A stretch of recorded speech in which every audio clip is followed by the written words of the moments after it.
जैसे हमारे नुमाइंदगान भी बता रहे हैं कि जो वाकयात हुए हैं मुसल्लह अफराद की फायरिंग से पोलिंग स्टेशन दानिश रिपोर्ट करेंगे वहाँ वाकया हुआ है, कुछ मोटरसाइकिल सवारों ने बैलेट बॉक्स वगैरह उठा लिए, फायरिंग का वाकया है वहाँ पे। इस तरह के वाकयात रिपोर्ट हो रहे हैं। जाहिर है मेरा ख्याल है कुछ और भी रिपोर्ट्स आएंगी।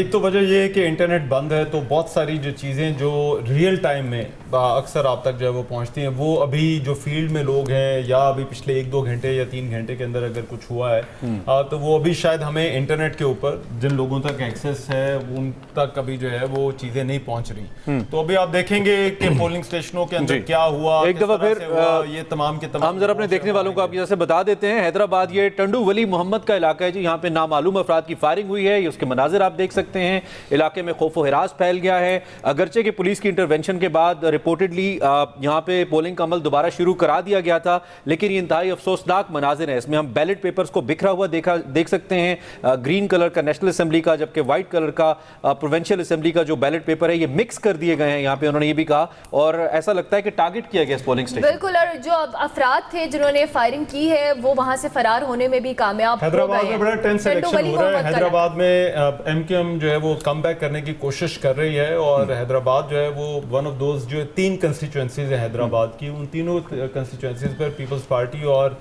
एमक्यूएम का एक बड़ा अच्छा मुकाबला है और एमक्यूएम जो है वो यहाँ पर कम बैक करने की कोशिश कर रही है और पीपल्स पार्टी रोक रही है। लेकिन इस तरह के बहुत सारे इंसिडेंट्स आप तक जो है वो पहुंचेंगे। अभी तक जो पोलिंग हुई है मेरा ख्याल है ये इरेगुलरिटीज तो होंगी और ये पाकिस्तान है, ज़ाहिर बात है, हम पहले भी बात कर रहे थे। लेकिन असल जो चीज़ है वो अब ईएमएस का मामला है। पिछली दफ़ा आपको याद होगा आरटीएस के इशू को लेकर पूरे का पूरा जो इलेक्शन था वो कंट्रोवर्शियल हो गया था। इसमें ज़रूर आता तो इस मसला अब ईएमएस जो है वो काम करना चाहिए मेरा ख्याल है। और ये अब election all eyes on EMS now. वैसे उन्होंने कुछ टेस्टिंग की थी, उसके कुछ मसले मसाइल जो है वो सामने आए थे। अच्छा। इलेक्शन कमीशन उसको नहीं करता, बट अल्लाह करे जो सॉफ्टवेयर है वो आज जो है वो ठीक करे, वो अपडेट हो चुका हो अब तक, नहीं उसको सॉफ्टवेयर अपडेट ना करना पड़े। आप क्या कहेंगे इस हवाले से?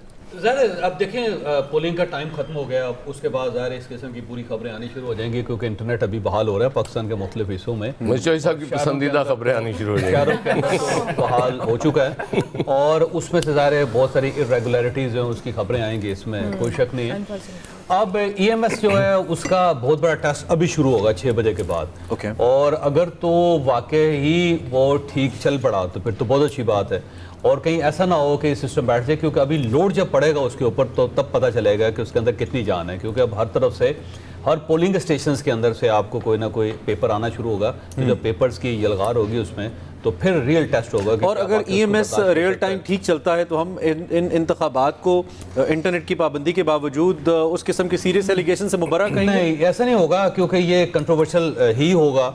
और अगर कितना ही इसको ट्रांसपेरेंट कर लें, बहुत सारी पार्टी जैसे पाकिस्तान तहरीक इंसाफ है वो पहले से इसके ऊपर प्री पोल रिगिंग का इल्ज़ाम लगा रही है और उसमें पाकिस्तान पीपल्स पार्टी भी शामिल हो चुकी है। दूसरे मौलाना फजलुर रहमान साहब जो हैं वो खैबर पख्तूनख्वा और बलोचिस्तान के ऊपर मुसलसल इल्ज़ाम लगा रहे हैं। जमात इस्लामी भी कह रही है और अब जमात इस्लामी कराची से फिर एमक्यूएम की तरफ से अभी एतराज़ आने जाएंगे और उनकी तरफ से एतराज़ आएंगे। तो सारी पार्टीज हो सकता है पाकिस्तान मुस्लिम लीग नून भी कुछ हल्के ऐसे हों जहाँ पे वो कहें जी हमें लगाया गया है, क्योंकि उसकी वजह ये तो हमारे होम ग्राउंड्स थे और होम ग्राउंड्स कैसे लूज कर सकते हैं। तो अब सारी पार्टीज की तरफ से एतराज इस इलेक्शन पे आएगा। कुछ पार्टीज ऐसी हैं जो पहले से एतराज कर रही हैं और कुछ का एतराज जो आज से शुरू हो जाएगा। उसमें हम यहाँ पर ही थे इसी स्टूडियो में बैठे हुए, 10 बजे तक रिजल्ट्स थोड़े आ रहे थे, आपको याद होगा चर्च साहब, उसके बाद अचानक से थी वो रुक गई। उसके बाद मुज़म्मिल 349 के करीब जो इंटरनेशनल जर्नलिस्ट हैं वो भी सारी चीज़ों को मॉनिटर कर रहे हैं और पाकिस्तान के अंदर जो इलेक्शन है सबकी नज़रें ऑलरेडी इस पे थी। व्हाट डू यू थिंक कि ये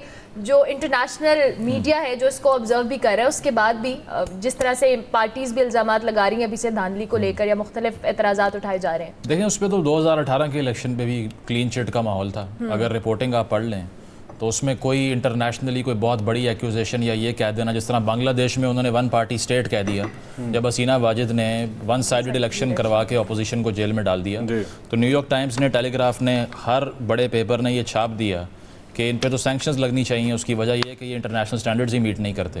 तो Pakistan on the other hand अगर लास्ट इलेक्शन में आप देखें, बेशक नून लीग ने बहुत एहतजाज किया, आरटीएस बैठने की बात हुई, पीटीआई ने भी कहा कि आरटीएस हमारे हक में नहीं, हमारे खिलाफ बैठा है। तो उसके बावजूद मेरा ख्याल है इंटरनेशनल कम्युनिटी की तरफ से कोई ऐसी बात नहीं आई जिस पे एतराज़ लग जाए कि इलेक्शन की एक्टिविटी ही फ्लॉड थी, शैम थी। आपको कोई एतराज़ नहीं? तो मुझे ये लग रहा है कि इस बार भी शायद वो इतनी गहराई से ना देख रहे ये हों जो है ना उज़्बेकिस्तान है ना, वहाँ पे 2 मरतबा मैं इसमें ऑब्जर्वर्स में शामिल था, इंटरनेशनल ऑब्जर्वर्स में 2 इलेक्शन वहाँ पे देखने में। और जो पहला इलेक्शन था जब उनके प्रेसिडेंट का इंतकाल हुआ और ये शौकत मिर्ज़ाई जो है ये इलेक्ट हुए उसमें, तो उसमें 300 इंटरनेशनल ऑब्जर्वर्स थे, उनमें मैं भी था।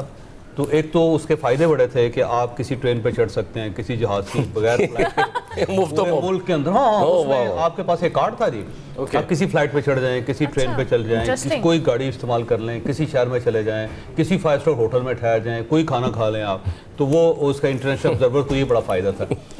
अच्छा, उसके बाद जब इलेक्शन हो गया ना, तो ज़ाहिर अब हमने उस पर ऑब्जर्वेशन भी देनी थी।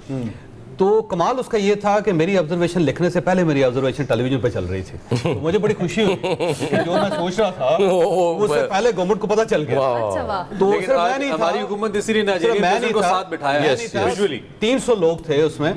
लेकिन हम क्योंकि इतना एंजॉय कर चुके उस इलेक्शन को कि फिर हमने उससे इत्तेफाक कर लिया कि जो कुछ ये कह रहे हैं जो कह रहे हैं वही ठीक है। जो चल रहा है वो चल रहा है। शहबाज राना साहब, उसका फायदा मुझे ये हुआ कि अगले इलेक्शन में फिर उन्होंने मुझे बुलवाया। चलें। और आपकी स्टेटमेंट फिर वैसी चली। शहबाज राना अच्छा, शहबाज के बाद जाने से पहले जी जी मैं बता दूं शहबाज राना कौन है। जी बताएं सर। मैं एक वाकया छोटा सा शेयर करना चाह रहा हूँ। PMLN की गवर्नमेंट थी, PIO हम मीडिया वाले जानते हैं, प्रेस इन्फॉर्मेशन ऑफिसर होते हैं, हमारे दोस्त थे। उनकी मुझे कॉल आती है, यार वो शहबाज राना से कैसे ताल्लुक है? मैंने कहा मैं तो जानता ही नहीं, वो ट्रिब्यून का रिपोर्टर है। मैंने कहा मसला है क्या है यार, ये बताएं। कहते हैं मसला ये है कि वो माई आई हुई है IMF की, अच्छा, तो उसने मीडिया टॉक करनी है।